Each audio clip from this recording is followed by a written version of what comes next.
Bon alors, c'est quoi le CBD? Mais je sais pas. Bah moi non plus. Alors, le CBD, alors c'est vrai que c'est un terme, c'est un produit qui est extrêmement médiatisé actuellement, que ce soit au niveau professionnel qu'au niveau grand public, hein. Le CBD, c'est du cannabidiol. En fait, c'est un produit naturel d'une plante, le cannabis sativa. Et en fait, c'est tiré de la plante. L'intérêt, c'est que ce produit, qui est justement naturel, ne possède pas les composantes neuroleptiques qu'on connaît tous, qui est le THC. Il n'y a pas CHC, mais ça vaut le coup alors. Bah, en fait, oui, parce que l'intérêt, c'est que, outre le fait qu'il n'y ait pas de THC, donc d'effet neuroleptique, il a été démontré chez les humains et chez les animaux, certains animaux, pas tous, des effets bénéfiques, thérapeutiques du CBD. Quels effets thérapeutiques? Alors, avant que je te réponde, ce que les gens ne savent pas souvent, ils savent très, très peu en tout cas, c'est qu'il y a des récepteurs endogènes, donc endogènes, qui sont naturels chez tous les vertébrés, hein, que ce soit donc mammifères jusqu'aux poissons, amphibiens et reptiles. Des récepteurs endogènes naturels du cannabidiol. Donc on possède nous-mêmes, tous les vertébrés, donc nous, des récepteurs et des cannabidiols endogènes donc, qui vont nous permettre de réguler notre métabolisme, notre myostasie. Ça va réguler par exemple notre système immunitaire, notre locomoteur. Donc il y a plein d'effets endogènes, métaboliques, naturels, donc des cannabidiols. Mais si je ne me trompe pas, il y a aussi des récepteurs naturels aux opiacés. Tout à fait, donc les MU, les U, exactement. D'ailleurs, on utilise ces récepteurs pour l'anesthésie et la sédation, exactement. Et justement, grâce au fait qu'il y ait des récepteurs naturels, c'est pour ça que les produits marchent.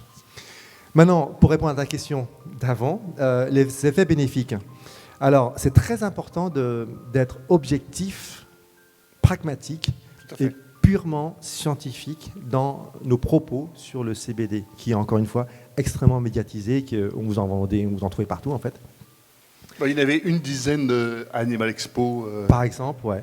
Alors, les effets bénéfiques, je parle simplement des effets qui sont démontrés avec des expériences, donc démontrés expérimentalement. Les effets, on les a démontrés chez l'humain, chez le chien, pas le chat, on reviendra, donc le chien, les rongeurs, le furet, le lapin et certains oiseaux. Donc les effets bénéfiques, essentiellement, c'est surtout des effets anti-inflammatoires, dont on utilise la plupart du temps sur tout ce qui est donc, inflammation chronique, arthrose ou arthrite. On utilise aussi chez l'humain des effets calmants au niveau système nerveux central, notamment au niveau de l'épilepsie. Et on a démontré des effets sédatifs, calmants, contre l'anxiété, chez les humains et chez les rongeurs. Donc ça, c'est tout ce qui est effet bénéfique démontré. Maintenant, si on va plus loin, on a aussi démontré chez les animaux exotiques, c'est un peu mon dada, les animaux exotiques, on a vu énorme comme résultat des diminutions de la pression intraoculaire, donc pour d'autres personnes qui ont plus pratiquement sur le glaucome, par exemple, des effets de diminution de la pression intraoculaire chez le lapin, énorme. Hein. On a vu des diminutions des inflammations du système gastrique et intestinal chez le furet. Donc, comme tu sais qu'il y a pas mal de gastrite et entérite chez le furet. Il y a plein d'autres. Alors, bien sûr, on a vu des effets vraiment positifs, statistiquement démontrés chez les rongeurs et chez les humains, au niveau anxiété et stress. Donc, voilà un peu, en gros, le schéma global. Donc, anti-inflammatoire, anti-stress, effectivement, et d'autres effets positifs dont on ne pouvait même pas imaginer, notamment, comme je te parlais, sur le glaucome. D'accord. Et donc, les indications pour nous, pour nos animaux, c'est essentiellement dans les cas de stress ou dans les cas d'inflammation chronique? Alors, si tu veux être encore plus puriste et pragmatique en tant que vétérinaire, moi, je proposerais surtout des indications vraiment démontrées sur anti-inflammatoires. L'arthrose, effectivement, essentiellement. Maintenant, on le prescrit, bien sûr, sur tout ce qui est anxiété, mais il faut savoir que l'anxiété, le stress, est un syndrome, pas un symptôme, un syndrome qui est multifactoriel. Tu ne peux pas traiter un stress, une anxiété juste avec du CBD. Ça n'a pas de sens. Ça peut marcher, hein, mais des fois, ça ne marche pas. Et pas beaucoup. Donc, tu as d'autres produits, mais ça peut marcher et pas beaucoup. Il faut savoir qu'en fait, ça va être potentialisé tout un accompagnement de l'animal ou de l'humain pour lutter contre l'anxiété ou le stress. Et par exemple, tu déménages, tu as un chien, tu déménages, donc l'animal est stressé. Tu connais l'origine du stress, qui est le déménagement. Donc tu vas travailler tout un process comportemental sur l'animal et le CBD peut agir en complément pour potentialiser tout le travail comportemental que tu vas avoir. Question quand même. Dis-moi. Tu le fais en complément alimentaire parce que le rôle anti-inflammatoire, Oui. ça devrait être des médicaments. Alors, c'est, comme tu le sais, donc le CBD est une origine naturelle. Donc on se rapprochera plus de la phytothérapie finalement. Oui. Et la phytothérapie, tu peux utiliser soit seul, donc ça se fait, hein. Donc il faut voir plutôt des indications ou les prescriptions du CBD en tant comme une phytothérapie, qui est aussi un médicament, mais tu peux aussi le prescrire en complément d'autres produits principes actifs. Donc tu le mets dans la classe phytothérapie. Moi, je le mets dans la classe. D'un point de vue, si tu veux, pragmatique et par définition, c'est de la phytothérapie. Ok. Et donc, à l'heure actuelle, toi, Oui. tu en commercialises un, et qu'est-ce qu'il a comme particularité, celui-ci? Alors, c'est pas moi, hein, c'est un groupe. C'est pas toi qui es propriétaire? Non, absolument pas, non. Ça va pas du tout. Non, des amis, on a monté ça. Alors, l'intérêt, vous allez me dire, encore une entreprise pour CBD, c'est vrai, vous avez raison. Il y en a plein partout, même sur Internet, évidemment. Il y en a partout. Tu peux en commander en Europe de l'Est, d'ailleurs, vachement moins cher. Donc, moins cher que... mais en fait, ce qu'on sait, c'est qu'on a vraiment des études scientifiques démontrant les bénéfices thérapeutiques, pharmacologiques du CBD. Ça, ok. Maintenant, ce qui est intéressant, c'est de savoir le process de fabrication. Et c'est ça qui m'intéressait lorsqu'on m'a proposé ce projet-là. C'est pas de faire du CBD, je m'en fous en fait. Enfin, je m'en fous. Non, je m'en fous pas. Mais l'intérêt, c'était de suivre d'une façon extrêmement objective les process de fabrication. Parce que sur Internet ou même sur d'autres produits qui existent, moi, je ne sais pas comment est fabriqué et extrait le principe actif. Et l'intérêt d'être dans une structure qui suit de A à Z la production jusqu'à la germination, jusqu'à l'extraction et la production du produit, ça m'intéresse. Ça m'intéresse d'autant plus parce que maintenant, comme je sais contrôler, vérifier le process de fabrication, je peux d'autant plus avoir un recul sur les effets thérapeutiques de ce produit. C'est purement en fait un intérêt intellectuel d'abord pour voir si je maîtrise vraiment le process de fabrication, si j'en connais la pureté, ou du moins l'extraction, est-ce que ce produit dont je suis sûr de la fabrication, est-ce qu'il a les effets escomptés que je peux avoir, tu vois?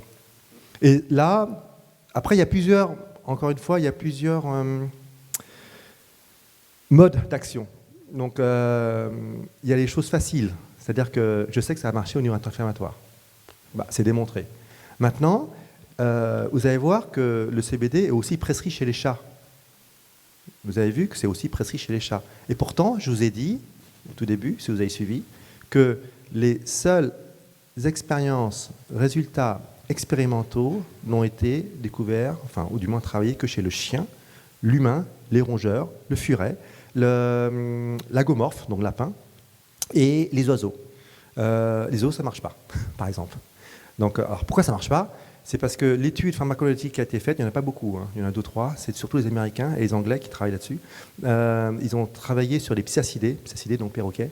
Ils ont administré par voie orale le CBD et ils ont vu qu'en fait la courbe cinétique n'était pas suffisante pour avoir un effet thérapeutique. La courbe cinétique, c'est-à-dire que la diffusion dans l'organisme n'était pas suffisamment importante pour avoir un effet thérapeutique. Donc pour l'instant, Et je l'ai essayé moi-même sur les oiseaux. J'ai vu que ça ne marchait pas. Et du coup, je ne vais pas le prescrire parce que je sais que ça ne marche pas. Tu vois. Chez Ipsiacidae, on n'a pas fait sur tous les zoos. Il y a 8500 espèces d'oiseaux. Donc, sur Ipsiacidae, au moins, on sait que ça ne marche pas. Alors, chez les chats. Alors, pourquoi on va prescrire sur le chat alors qu'on n'a pas d'études expérimentales?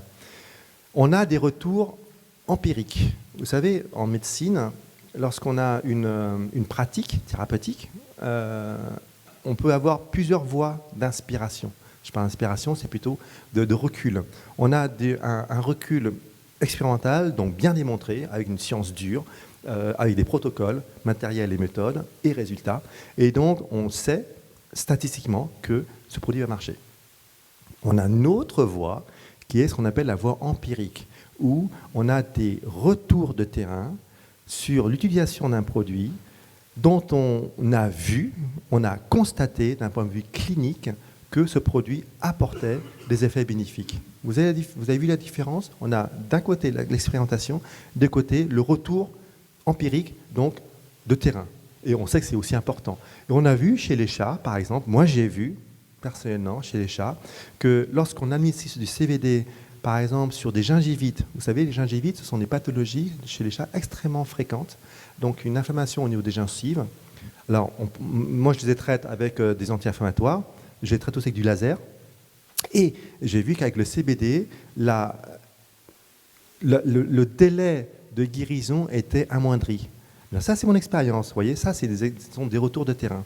On a vu chez le chat que l'administration de CBD pouvait accélérer une habituation. Par exemple, lorsque un chat... Tu parles de gingivite. Ouais. L'idée, c'est les anti-inflammatoires, c'est bien. Mais de temps en temps, il faut au moins soit un antibiotique, soit un antiseptique. Ah bien sûr, tout ça, c'est évident. Ça dépend si tu as un germe. Ou des fois, c'est non infectieux, tu sais. Tu peux avoir des gingivites auto-immunes ou tu peux avoir des gingivites idiopathiques sans forcément avoir une composante anti-infectieuse. Habituation. Alors, par exemple, vous avez un chat et que ensuite le propriétaire décide d'avoir un autre chat. Problème, gros problème. Donc, bon, bien sûr, il y a tout un process comportemental de gestion avec deux gamelles, tout ça. Bon, ça, vous savez, a priori. Mais le fait d'avoir du CBD, on a remarqué, et pas que moi, plusieurs confrères ont remarqué qu'il y avait une accélération, justement, d'une harmonie retrouvée entre les deux chats. OK. Il reste juste 1 minute et demie. Déjà ? Bah oui. Attends, je viens de commencer. Ouais, non, mais elle est très stricte. Non, je blague. Ça va? Ça vous va? C'est assez clair? Vous avez vu que c'est très important, surtout des produits comme ça qui sont très médiatisés. Alors, moi, j'avais 2 questions quand même. Attends. Qui sont très médiatisés, que c'est important d'avoir des données précises et objectives. Je suis d'accord. Vas-y. Maintenant, dis-moi tu me dis produit naturel. Oui, mon ami. Jusqu'à maintenant, l'uranium 239, ouais. il est totalement naturel. Tout à fait. Et c'est un bon produit. Tu peux le prendre tous les matins. Bien sûr. Tu meurs, mais tu peux le prendre aussi tous les matins. OK. Alors, c'est une très bonne question ce que tu dis, parce que tout est naturel. C'est une question d'adaptation. Je peux très bien boire de l'uranium, tout est naturel, mais je ne vais pas rester longtemps à vous parler si je bois de l'uranium. Mais c'est naturel. Ce sera une mort naturelle, ou un suicide naturel, comme tu veux. Ouais. Deuxième question.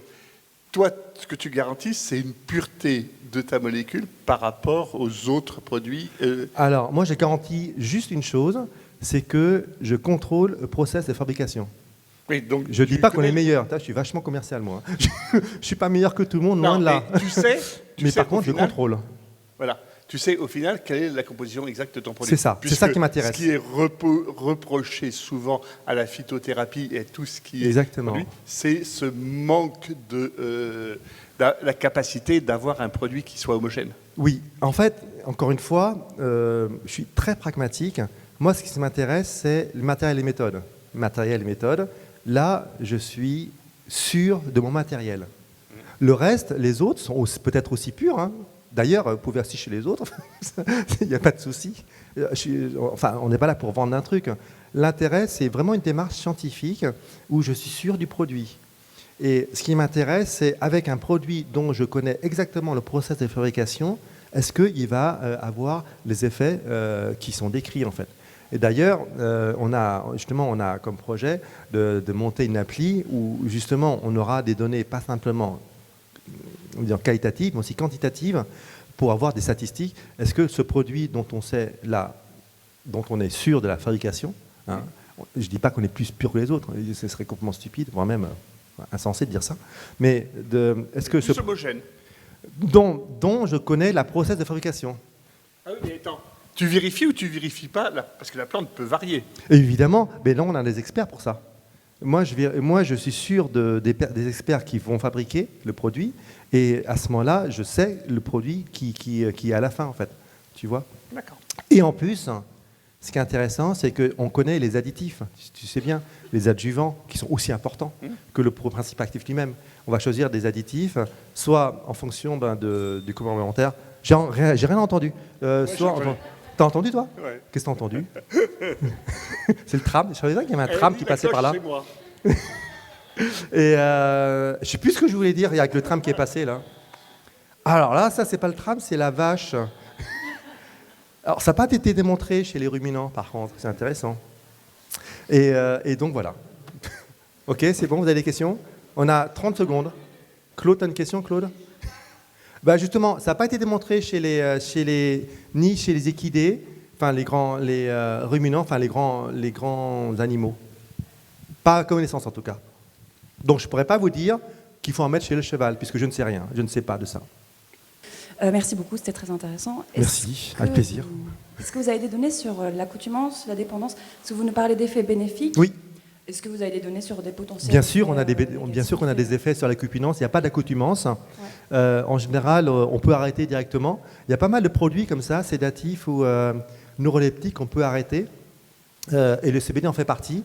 Donc, tu peux arrêter du jour au lendemain. Il n'y a pas de souci. Il n'y a pas d'effet de dépendance puisqu'il n'y a pas les neuroleptiques en fait dessus. Et d'accoutumance ?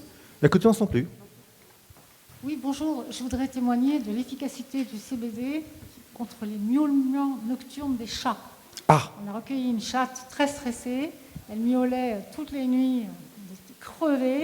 Et depuis qu'elle a son petit CBD, tout se passe très bien, naturellement, avec tout l'aménagement nécessaire pour qu'elle dorme bien et tout. C'est magique. Super, ça c'est intéressant ce que vous avez dit à la fin, outre le fait que ça puisse marcher, qu'il y a un accompagnement derrière. Bien sûr. Bien sûr, ça c'est super important. Ouais. Parce que c'est un complexe, hein, encore une fois, hein, je répète, et ça c'est très important, tout ce qui est, comme vous avez dit, anxiété, miaulement ou agressivité ou stress, c'est multifactoriel. On apporte une molécule, qu'elle soit CBD ou autre chose d'ailleurs, hein, une molécule pour potentialiser tout le comportement, tout le travail comportemental autour, en comportemental et environnemental. Un produit n'est jamais, aucun produit ne peut tout traiter. Aucun produit n'existe, enfin il n'existe pas de produit miracle qui peut traiter l'anxiété.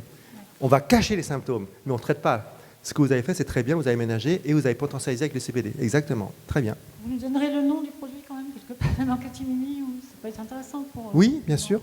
Le laboratoire. Les dealers sont là, ouais. Il y a des dealers là. Et donc là, j'ai abrégé en disant que c'est, bien sûr, nouvel environnement, mais les facteurs génétiques, l'histoire même du chat, et une composante très importante qu'on oublie, le propriétaire lui-même. Si le propriétaire est complètement stressé, on aura beau donner du CBD au chat, en général, il faut aussi le donner au propriétaire, hein, de façon générale. C'est pareil. Hein. Tu ne peux pas traiter le chat si tu ne traites pas le propriétaire. Ou du moins, on ne va pas dire ça, nous, en tant que veto, il faut traiter le propriétaire. Quoique moi, je ne m'en cache pas non plus. Mais on va sensibiliser du fait que votre animal ne peut pas aller bien si vous n'allez pas bien. Ça, je le dis sans souci. Ok, merci, Norine. Avec plaisir.